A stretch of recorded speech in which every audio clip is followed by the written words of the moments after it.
Pour convertir un fichier en GeoPackage, c'est très simple. Vous commencez d'abord par importer votre fichier dans le logiciel QGIS. Comme ici, j'utilise QGIS, je vais prendre l'extension qui me permettra d'importer un fichier Excel. Donc, je clique d'abord dans l'option ici, couche, ajouter une couche, puis je prends l'option ajouter une couche feuille de calcul, ce qui me permettra de sélectionner mon fichier Excel et l'ouvrir. Donc, je clique sur parcourir en haut à droite ici. Ensuite, je vais sélectionner mon fichier le temps qu'il me réponde. Sélectionner mon fichier Excel que je vais importer dans QGIS. Vous pouvez importer aussi le fichier Excel par un autre moyen. L'idée, c'est de pouvoir importer le fichier de sorte à ce qu'on puisse extraire les données ponctuelles.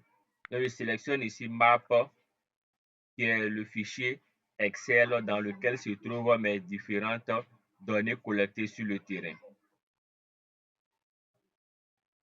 Donc, je sélectionne Map et je clique sur Ouvrir, ce qui me permettra d'intégrer d'abord le fichier Excel dans mon extension. Et je vais, pour commencer, ici, feuille, c'est le nombre de feuilles qui existent dans le fichier Excel. Ici, on a 2 feuilles.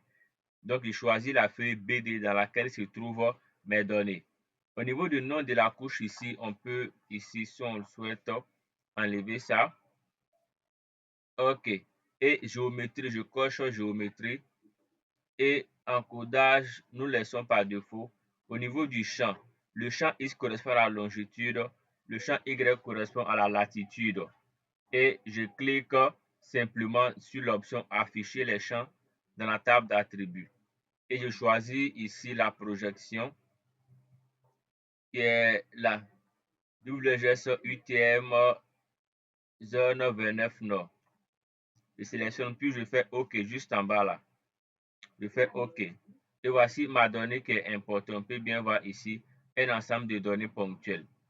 Ceci étant fait, je fais un clic droit sur la donnée qui a été importée, qui est là. Je fais un clic droit.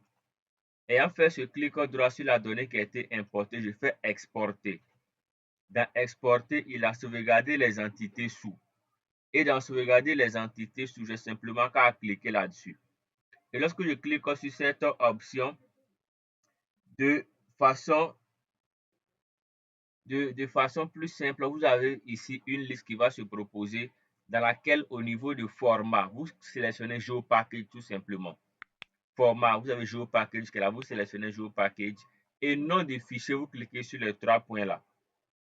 Vous cliquez sur les 3 points et ayant cliqué sur les 3 points, à vous de sélectionner le dossier où vous souhaitez mettre la donnée. Moi, je vais mettre la donnée ici. Je vais l'appeler par exemple,